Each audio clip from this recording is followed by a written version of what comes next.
বিসমিল্লাহির রহমানির রহিম। আজকে শুক্রবার। আজকে আমি এসেছি আমাদের প্রবীণ মুরব্বী, সাবেক ব্যাংক কর্মকর্তা, আমাদের অত্র এলাকার পালপুর দক্ষিণ কুচিঘাট গ্রামের বিশিষ্ট মুরব্বী। এখানে আমি ওনার ঘরে এসেছি, জনাব সিরাজুল ইসলাম সাহেব। তিনি বিগত কয়েকদিন আগে আপনারা জানেন যে পবিত্র হজ পালন করেছেন। সেই হজে গিয়ে হজে মানুষের ভিড় একসময় তিনি হারিয়ে গিয়েছিলেন। পরবর্তীতে তিনি ফিরে এসেছেন ওনার আত্মীয় স্বজনের কাছে। পরে উনি চিকিৎসা নিয়েছেন। এরপরে দেশে এসেছিলেন।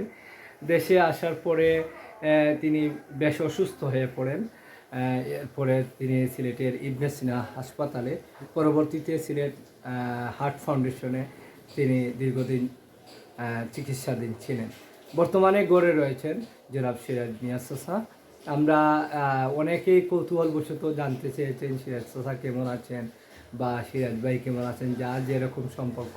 তো সেজন্য আমি আজকে চেয়েছি যে সিরাজ চাচার সাথে কিছু কথা বলি, ওনাকে ওনার কথা দু একটা কথা সবার মাঝে যেন পৌঁছে দিই। আজকে শুক্রবার, সবাই সিরাজ চাচার জন্য দোয়া করবেন, পূর্ণ সুস্থতার জন্য। অনেক সুস্থ হয়েছেন, এরপরেও আপনারা পূর্ণ সুস্থতার জন্য আজকে জুমার দিনে সবাই দোয়া করবেন। সিরাজ চাচা কেমন আছেন, একটু ওনার সাথে কথা বলি আমরা।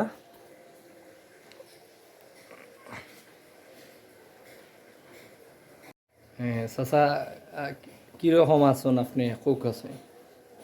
সালামু আলাইকুম। আল্লাহর হুকুমে ভালো আছি। আচ্ছা বর্তমানে আগে যেভাবে আমি অসুস্থ ছিলাম, আমার তো হার্ট অ্যাটাক হয়ে গেছে। আচ্ছা আচ্ছা হস্তাকি যেদিন আসি এর 2 দিন পরে জ্বর উঠেছে। ইবনে সিনা ডাক্তার কাছে গেছি যে আমার জ্বর উঠেছে, কিছু ঔষধ দেওয়ার জন্য। আচ্ছা ইবনে সিনা ডাক্তারে অমিন একটা ঔষধ দিছে, ওই যে একলগে এই ঔষধটা খাইলেন। বাসাতে যেই ঔষধ খাইছি তখন আমার হার্ট ব্লক হয়ে গেছে। শরীর আরও খারাপ করছে। শরীর আরও খারাপ, কিন্তু হার্ট ব্লক, আমার শ্বাস কোনো দিকে আসা যাওয়া করে না। তখন আমি খুব কষ্ট করিয়া শ্বাস একটু করিয়া গাড়ি নিয়ে যত্ন নিয়ে গেলাম হার্ট ফাউন্ডেশনে যাওয়ার পরে আমার পরিচিত ডাক্তার লস্কর সাহেব, উনি আমার জন্য আগে থেকেই একটা সিট রিজার্ভ করিয়া রাখছেন, 3 নম্বর সিট।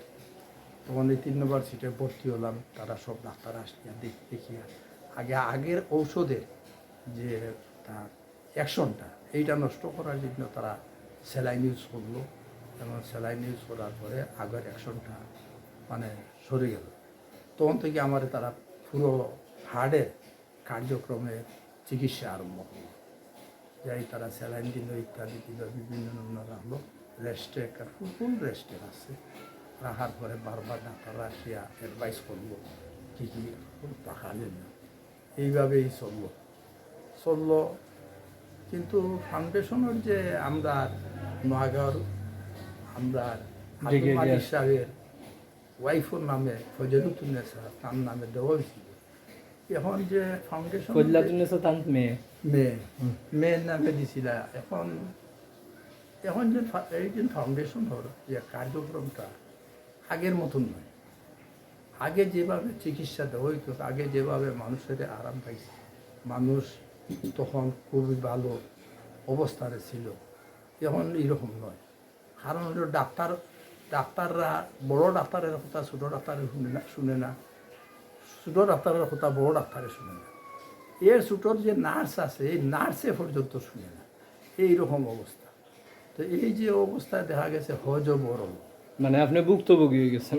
আমি নিজে গেছি, নিজে গিয়া ওখানে দেখার পরে রাত্রে নিয়ে পাগল নিয়ে হারাইতে, পাগলের চিকিৎসা করার পাইতে, পাগলে চিল্লা চাল্লি করে ইত্যাদি করে, না ঘুম হয় না কোনো কিছু হয়, এরকম অবস্থা। কতদিন আসলো হসপিটাল? আমি তখন 1 সপ্তাহ ছিলাম, পুরো 1 সপ্তাহ। 1 সপ্তাহ মোটামুটি সুস্থ হয়েছে। তো 1 সপ্তাহ আমার চিকিৎসা দেওয়ার পরে, সুস্থ হওয়ার পরে আমার কইলাম 4 দিনের জন্য আমার ছাড়িয়া দেয়, ছাড়ে না তারা, ছাড়ে না। আমি বললাম আমার যতগুলা চিকিৎসা আপনারা করছেন কোনো কিছু ত্রুটি আছে? হইল না। তাহলে আপনি ছাড়বেন না কেন? কারণ আমি ইবনে সিনা থেকে হজ যাইবার আগে ইবনে সিনা এবং আমাদের উসমানী থেকে সবগুলো আমার শরীরের যেগুলো আছে সব ট্রিটমেন্ট আমি ওকে করিয়া নিয়ে আসছি। এবং এইটা ইন্টারন্যাশনাল হজ ইন্টারন্যাশনালের এই যাতে সার্ভারে পর্যন্ত আছে আমার এইটা। আপনারা আমার এখানে ছাড়বেন না। এই সমস্ত অনেক তর্ক বিতর্ক হয়েছে। শেষ মুহূর্তে লস্কর সাহেব আসা হইল, না উনারে আজকে ছাড়িয়া দেন। তো আজকে ছাড়িয়া দেন বলছে, কিন্তু 3টা 4টা 5টা রাত্রে 9-10টা বাজছে, কিন্তু আমার তবুও ছাড়ে না। মানে তারা হার্ট ফাউন্ডেশনের গাফিলতি অব্যবস্থাপনা অব্যবস্থাপনা। ওগুলা লইয়াও হইরা ইনশাআল্লাহ এগুলা লইয়া আমরা একটা প্রতিবাদ করব। এখন কি তো অবস্থা আপনার? এখন বর্তমানে যাই হোক, এখন আমি আমার নিজস্ব তাদেরই দেওয়া চিকিৎসা চলে। ঔষধ 1 মাসের ঔষধ দিছে আমার। আমি 1 মাসের ঔষধ ফুললি কোর্স কমপ্লিট করতেছি। আগামী সপ্তাহে আমার শেষ হয়ে যাবে কোর্স। তখন আমি হয়তো আমার লস্কর সাগর কাছে যাব, অথবা মহিউদ্দিন সাগর কাছে দিব, ইয়া করবো যে আমার আর শরীরের কী সমস্যা জি। আছে। এখন দেশ বিদেশে অনেক আছেন আপনার আত্মীয় স্বজন বন্ধু বান্ধব, আপনার সব আছেন। সকলে অনেকে জানেন যে আপনি হজ গিয়ে একটা বিড়ম্বনাত পড়ছিলা, এরপরে দেশে অসুস্থ হয়ে গেছেন। এখন সকলের উদ্দেশ্যে সংক্ষেপে কৌকা। হজের বিড়ম্বনা এটা ভিন্ন। হজ এমন একটা জিনিস, এই হজের যে এজেন্সিগুলা এরা ব্রোকার, সুজে এরা ব্রোকার, এরা মানুষের খুব নাজেহাল করায়, কেবল টাকা নেয়। যেমন হজ গেছে আমাদের শেরপুর থেকে, তারপরে গেছে এই যে জামালপুর থেকে, তারপরে গেছে ময়মনসিংহ থেকে 7 লাখ টাকায়, কিন্তু সিলেট থেকে হজে গেছে 9 লাখ, 9.5 লাখ, 8 লাখ টাকায়। বুঝছি, বেশি নিচে এই যে ব্যতিক্রম সিলেটর, এরপরে খাওয়া দাওয়া, টাকার ব্যবস্থা, অব্যবস্থাপনা এবং হজের মাঠে যে অবস্থা, যে গাইডের অভাব, জানার অভাব, অনেক কিছু আছে, এইগুলা নাই। মানুষ 100 জন মানুষের 2 জন মানুষের গাইড দিতে পারবে, কোনো সময় পারবে না। কমলে তো 10 থেকে 15 জন মানুষের দরকার। এইরকম কিন্তু আমি বলছি যে হয়তো ইন্দোনেশিয়ার মানুষ, তারা 100 জন মানুষের 10 জন মানুষের গাইড দেয়। এরপরে এই দেখুন না মালয়েশিয়ার মানুষের কতজন মানুষের গাইড দেয়। এইভাবে আমরা শৃঙ্খলা করিয়া চলি, কিন্তু না কোনো শৃঙ্খলা। তার ব্যবস্থাপনা খুব স্ট্রং, আর আপনার ব্যবস্থাপনা দৈন্যতা বেশি। সাথে ডাক্তার আছে। আচ্ছা আচ্ছা, তাদের সাথে ডাক্তার পর্যন্ত আছে। যাই হোক, এখন আমি রোগ আসিলাম কাফেলার সাথে, একসাথেই ছিলাম। হঠাৎ করে আমার সামনে একজন লোক মারা গেছে, মারা যাইতেছে, আমার হাত ধরে নিয়েছে। তখন হাত ধরছে, আমার হাত ধরতে পারি না। তখন তার অবস্থা দেখছে খারাপ, লগে লগে তার মানে বলতে পারেন না যে আমার পানি দাও। তখন আমি একটু পানি আনিয়ে তার মুখে যেয়ে দিছি, তার দম চলিয়া গেছে। এই যে দম চলে যাওয়ার পরে আমার কাফেলাটাকে আমি বিচ্ছিন্ন হয়ে গেছে। মানে বিচ্ছিন্ন হয়ে গেছে। বিচ্ছিন্ন হওয়ার পরে এখন কই যাই, কোথায় যাইব? এখন আমার মোবাইলেরও চার্জ চলিয়া গেছে। এরপরে আমি গিয়ে হাঁটতে গিয়ে দেখলাম হঠাৎ লেখা আছে মাকরাজ। মাকরাজ দেখি আমার একটা সাহস হইল, এটা তো তাবলিকের মাকরাজ। ইয়া ঢুকতে গেলাম এটার ভিতরে।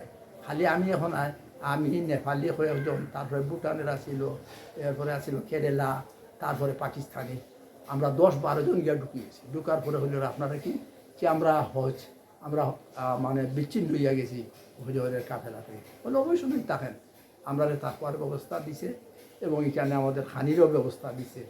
খুব ভালোই অবস্থা। সারা রাত্রে যাচ্ছি, সকালে আমরা বাইর হয়ে যাচ্ছে। বাইর হওয়ার পরে আমরা একটা পুলিশের লাগাল ভাই, সে বাংলা কথা কয়। মামু কইছে, মামু কী হয়েছে? তখন এই পুলিশের বললাম যে আমরা এই সমস্যা, আমাদের কার্ড দেখিয়া দেখে আমরা বিক্রি করিয়া দিছে। মানে আরো এজেন্সি, আরো এজেন্সির কাছে আমরা গেছি, ইকরার কাছে টাকা দিয়া, ইকরার ট্রাভেলসের কাছে টাকা দিয়া গেছি, কিন্তু ইকরায় বিক্রি করিয়া দিছে আমাদেরকে এই আরেকটা ট্রাভেলস। এটা কিতা ট্রাভেলস, বুল ট্রাভেলস নাকি না, এবং স্টেশন রোড তার এজেন্সি আছে। এই বিক্রি করিয়া দিছে, কইল তুই তো ভুল, তোর তো বিক্রি করিয়া দিছে ও ট্রাভেলসের কাছে। তো যাই পুলিশটা খুব ভালো আছিল, সে ধমক দিছে, কইছে তোর এজেন্সি যেসাই দো, তো এখন তোর নাম, তোরে অ্যারেস্ট করা দরকার, তুই নিবে কি না আমারে বল। তখন ইয়া সে হয়েছে আমি নিতেছি। তখন সে 2 জন লোক এজেন্সি থেকে পাঠাইছে। তো এজেন্সিওয়ালার 2 জন লোক আসিয়া ক্যাম্পে নিয়ে গেছে। এখন আজকে শুক্রবার আপনি মোটামুটি সুস্থ হয়েছেন, সকলের উদ্দেশ্য হোক আপনারা এই দোয়া করতে এখন ভাই আপনারা আছেন বিদেশ দেশ বিদেশ বিদেশ বিদেশ বিপাক, যদি আমরা দেশের অনেক কিছু বলি কিন্তু আসলে অনেক কিছু বলার থাকে না। বিদেশ ইন অসহায় বিদেশ আছেন, দেশের মঙ্গল কামনা করেন, দেশের যে পরিস্থিতিতে শান্ত হইবার প্রত্যেকে দোয়া করেন। আর বিদেশ গেছেন সুখী হইবার জন্য, প্রত্যেকে যাতে নিজ নিজ স্থানও থাকিয়া সুখী হন, ছেলে মেয়েরে শিক্ষিত করেন, ভালো শিক্ষা দেন, এই আমি দোয়া করি। আমার ছেলেও বিদেশ, আজকে যারা আমার আমার যারা সমবয়সী, আমার ছেলে জাফরুল ইসলাম জনি, সে বর্তমানে ব্যারিস্টারি করতেছে লন্ডন, এবং আমার মেয়ে আর একটা গ্র্যাজুয়েশন করিয়া বর্তমানে সরকারি চাকরি করে।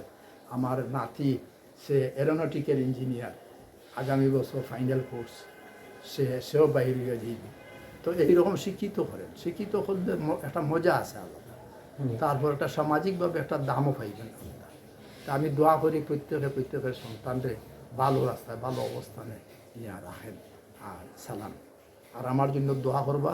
আমি আগে যেভাবে ছিলাম এখনও সেইভাবে আছি, সামাজিকভাবে আমি জড়িত আছি, সবার সাথে মিশে। আমি কোনো যদিও আমি আওয়ামী লীগ দল করি, কিন্তু আমার সবার দলের সাথে আমার একটা আন্তরিকতা আলাদা, দলমত নির্বিশেষে সকলের সম্পর্ক, আমার একটা আন্তরিকতা আছে। ইন দলীয় কোনো প্রাধান্য না, নাই, প্রাধান্য নাই আমার কাছে। সকল লাগি এই জন্য দোয়া করি সবাই ভালো থাকেন, সুস্থ থাকেন, আর নামাজ বন্দী করেন। আর আল্লাহ নামাজ তো এটা আসল, এইটাই করেন। আল্লাহ হেফাজতে রাখবা। আমি দোয়া করি পরিবারের সবাই ভালো থাকেন, সুস্থ থাকেন।